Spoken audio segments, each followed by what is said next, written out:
Tilea's Troubles, Part 121. A Cornucopia of Corpses. Prequel to the Assault on Miragliano. A Battle Report. They had already approached the city walls as close as they dared, and had no intention of doing so again. Nofri convinced the other two that they should at least look upon the walls, for the captain would no doubt ask them what they had seen.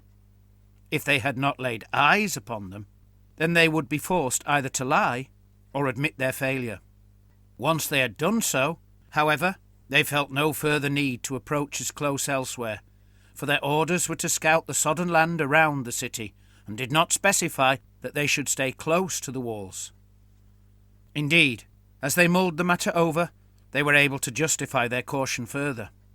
For example, if they were to approach the walls too closely again, then that would likely result in their demise, ensuring they never returned to report what they had found, which Nofri considered to be the most important element of their orders.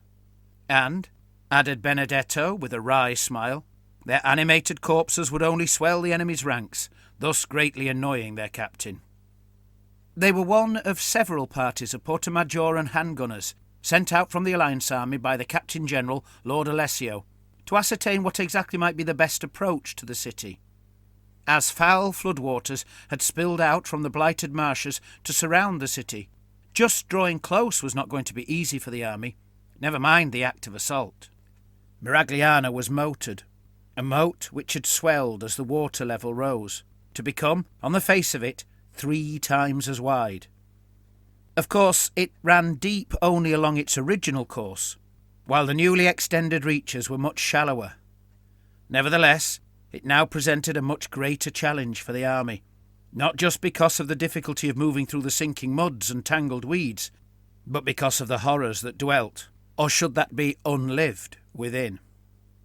The city had been ruled by vampires for several years, and their necromantic dominion had turned it, and the land around it, into a kind of hell. The 3 soldiers had quickly learned this upon their initial closer approach, when they had witnessed first a bubbling in the putrid moat waters, and then the emergence of a monstrous plated creature, something akin to a crab or a scorpion, but as big as a boat. It lolled heavily in the waters, splashing and scraping in equal measure, while its elongated, barbed mouthparts chittered and spurted gobbets of noisome fluid. Red in colour, and horrible to behold, it undoubtedly hailed from the corrupted waters of the blighted marshes, tainted to grow unnaturally large. A nightmare made real, so that just the sight and smell of it sapped strength from the soldiers' legs, leaving them staggering in unsteady fear. "Not this way, then," Benedetto had declared loudly, as the 3 of them turned away to move as swiftly as their weakened limbs would allow over the soft ground. Glancing back, they saw the beast had begun to lift itself out of the deeper waters, as another of its kind surfaced behind. Once they had put some distance between them and the beasts, sufficient that they could no longer be seen, and had satisfied themselves that the monsters were making no attempt to pursue them, they all agreed that this particular stretch of the city walls could not be considered a suitable approach for the army. The beasts were massive enough that even while submerged and unseen they could surely tip a raft, even a large one. And if instead they chose to rise up and attack, then they would surely make short work of all the unlucky souls it carried. Zenobi had voiced a concern that the creatures might move anywhere in the moat, and so should be considered to present a threat across its full circumference. But both his companions argued that they could make no such presumption. Neither beast had chased them, which could indicate they were of a somewhat sedentary nature. And, even if that were not the case, then what more could they do than report where the beasts were spotted? Surely a confirmed sighting in a particular place counted for something, Nofri had suggested, and only a fool would subsequently choose said place for the army's crossing. They picked their way forwards, adopting an arcing route that would keep them just out of sight of the moat and the walls. "A moat is a moat, and a wall is a wall, from wherever you stand," said Nofri, feeling a need to further justify their continued caution. "Whatever spot we attack from, there will be the moat and the wall. Our task is surely to find a sound route to the moat's edge, not to assess the moat itself." "They'd have given us a boat if they wanted us to test the waters," said Benedetto, to bolster his friend's argument. "True enough," agreed Zenobia happily.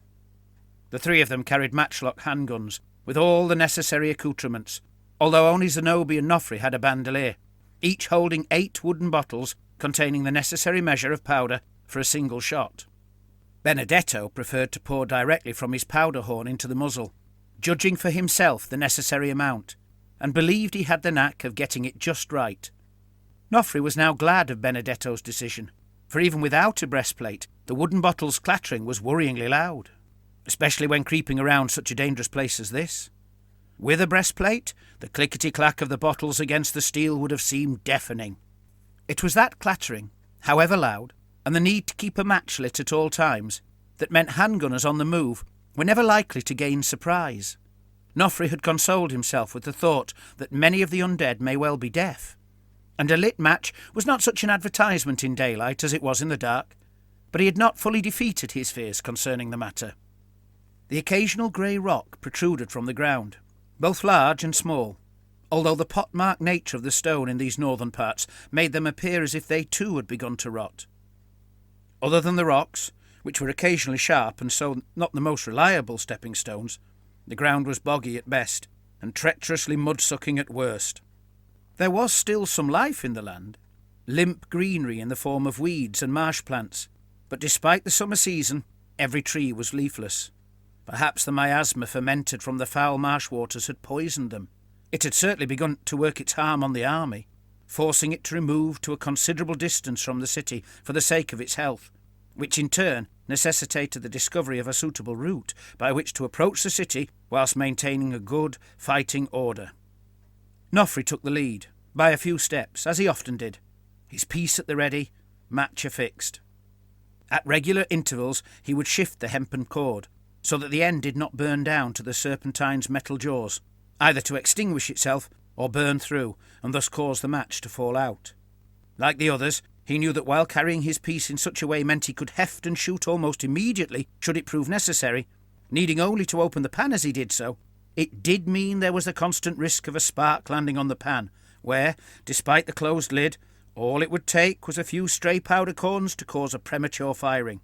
So he ported his piece at an angle, taking care never to allow the muzzle to point at his comrades.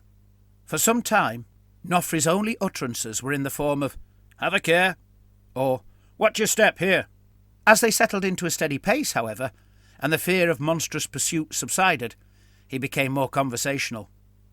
"I profess no particular knowledge of the foul art of necromancy," he began, "nor have I seen the undead foe particularly close, what with them retreating so promptly at Naroccia, and with us doing naught but waste powder firing volleys up at the wall-tops at Urbino. But I do find myself wondering what exactly drives them." "Evil, plain and simple," offered Benedetto. "Aye," agreed Nofri. "I understand it is evil that conjures them into existence, through foul and despicable magics, but I'm asking what makes them do this and not that, attack one and not the other. What directs them to do particular things?" "The will of vampires or necromancers," said Benedetto, with a tone implying the answer was obvious. "Otherwise they would come on in battle like a mob, or like a herd of enraged kine, with no order or cohesion." "I always thought they might have some memories of drill," suggested Zenobia, "despite having died since they learned it, enough at least to maintain their dressings. I don't think I could ever rid myself of the memory of such an aching misery as early morning drill." Nofri frowned. "There's more to it than that, though. They know to attack the enemy, and not each other, and they can stand regardless of provocation and opportunity until the moment is right for a charge." "Again, it is evil magic that both raises them and drives them forth, directing them," said Benedetto. "So, without a vampire to play them like marionettes, they would flail and founder?" asked Nofri. "Who's to say they're played like marionettes? They might just have enough will left in them, howsoever racked and tortured it is by what they've become, enough to imbue them with a burning hatred of the living, those who still possess what they have lost. Puppets possess no such will. Think of a necromancer as more like a hunter with a pack of hounds. He raises them, vicious but loyal, makes them fit for the hunt, then chooses when and where to let them off the leash. The hounds have a hungry lust for the kill, but they obey their master's commands. Out alone, the hounds are still dangerous, just less particular about who they attack." Do necromancers tie them up like hounds? Asked Zenobia. What? Said Benedetto, obviously confused by the strange question. Look, see, said Zenobia, pointing ahead. Like that one. The three halted, and Nofri and Benedetto followed Zenobia's gaze. Up ahead stood a zombie, clothed in filthy skirts, its face almost entirely hidden by long, greasy, matted hair. Its hands were shackled in iron and chained to a sturdy-looking post set into the ground by its side. That's odd, said Nofri. Why chain it up? I haven't a clue, said Benedetto. She can't act as a guard, as anyone could walk around her. She can't be a lookout, for she ain't going to cry for help. She surely hasn't been raised to swell the ranks of the defenders, for if so, why is she here? Do you think she was chained before or after she died? Asked Nofri. And was it before or after she became undead? Asked Zenobia. Nofri's brow furrowed. Eh? That's not the mystery here, said Benedetto. Think on it. The undead are raised to serve necromancers and vampires, yes? Aye. The others both agreed in unison. So, why did they trouble to raise her, then leave her chained? Nofri's face drained of colour. Is she a vampire? He asked, gulping. For they have their own wills, not beholden to those who sire them. That's debatable, said Benedetto, hinting at a whole new argument. Well, if not a vampire, then is she alive? Asked Zenobia. He took a step forward and asked, Shall I go see? No, Zenobia, there's no need. Stay put, ordered Benedetto. We can just ask. He cleared his throat, then shouted, You there!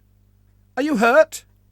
The zombie's head snapped up, the ragged and rotten mess that was its lower jaw made visible as its hair fell away, and it issued a disgusting, gurgling groan. It's a zombie, declared Benedetto. Why is it here, though? Perhaps whoever magicked it up couldn't be bothered to go to the trouble of freeing it, suggested Nofri. Then why go to the trouble of raising it in the first place? Asked Benedetto. Necromantic magic has to extract a prize, surely. I can't imagine one goes about it lightly. Zenobia sniffed, then pointed at the zombie, shaking his finger. And maybe it raised itself, only then to discover the somewhat inconvenient fact that it is chained. It can't raise itself, said Benedetto. Can't it? Argued Nofri. This place has been corrupted long enough, surely. Maybe the magical taint of necromancy has rooted and spread to curse the whole land. Benedetto pondered this, while the others stared with sick fascination at the zombie. He then said, More likely, whoever raised her decided they had plenty enough defenders, and she was surplus to requirements, not worth the effort of freeing. But we can't be sure, and you could be right.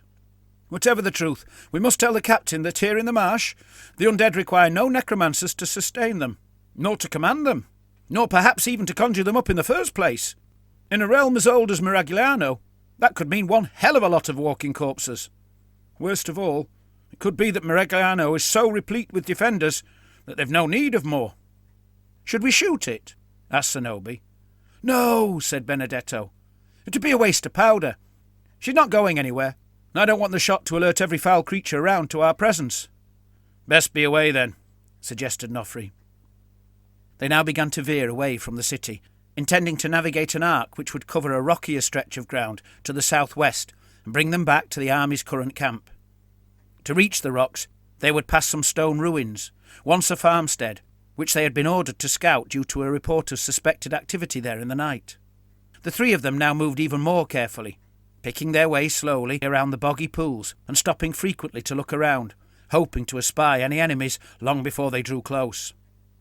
Their caution proved justified, for as soon as the ruins came into view, they could see movement. Several long pole arms and spears, even a ragged banner. The idea that it could be some of their own comrades did not even enter their minds, for they could see immediately that the banner took the form of a human hide, daubed crudely with blood. Have a care, whispered Nofri needlessly, as the three of them halted. There are more here. These aren't chained. I don't see anyone to command them, said Benedetto, squinting against the grey glare of the sky. I was right. This place is swarming with zombies, not because some vampire's leading them to war, but because the land is thoroughly cursed. Each of them adjusted their match and blew on their coals in readiness, while straining their eyes to take in the details. Beside the bearer of the grisly standard stood an armoured figure, in mail and plates of some strange and archaic design. Such might be expected on the animated bones of long-dead warriors, but not on the still-rotting carcasses of zombies.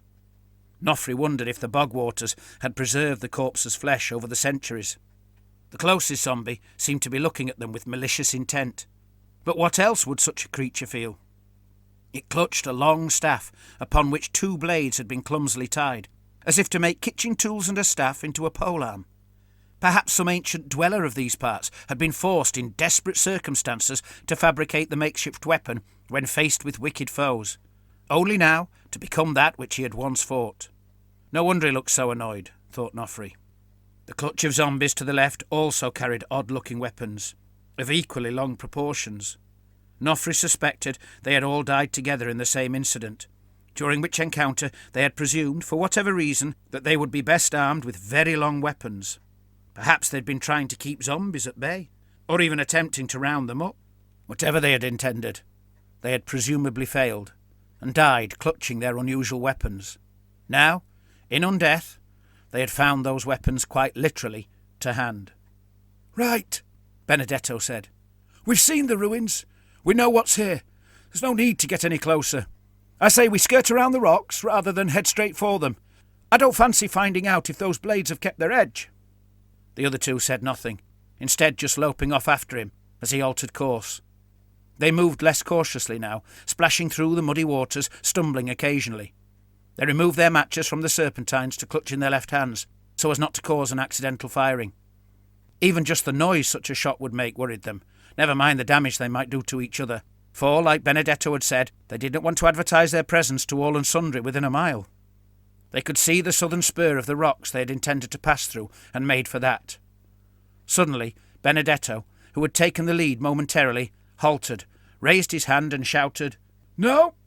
Nofri and Zenobi stopped also. "Not this way either," Benedetto added. "This place is swarming with the devils." Up ahead was a pond, upon the far side of which were more zombies, nigh upon a score, reckoned Nofri. "Too many," said Zenobi breathlessly. "There's too many." Nofri glanced at his friend. "Fear not, Zenobi. They're not known for speed, and they're on the wrong side of that pond." "Aye, but they're already coming around," said Benedetto, affixing his match once more.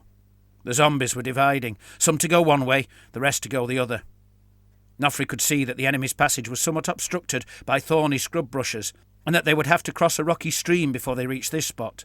Emboldened, and regardless of the fact his 2 companions had already turned to flee, he stood a while, hoping to see who or what, if anyone, commanded this particular mob. His attention was drawn immediately to a tall figure in the centre, who seemed to have yet decided which way to go. The heavily armoured, cloaked warrior carried a huge iron mace and what appeared to be a broken sword. Its face was hidden behind a horned helmet's steel visor, so that Nofri had little to go on regarding its true nature. It could be a zombie, a vampire, or even a living man for all Nofri knew. The manner in which it stood, simply waving its mace about its head, might suggest the dim wits of a zombie, but it could well be the pose of a vampire urging his foul servants on to do the dirty work of fighting for it. Perhaps it knew how worthless its armour would prove against handgun bullets at close range. "Come on, Nofri!" shouted Benedetto. The barked command dislodged Nofri from his ill-timed reverie, and he too turned and ran.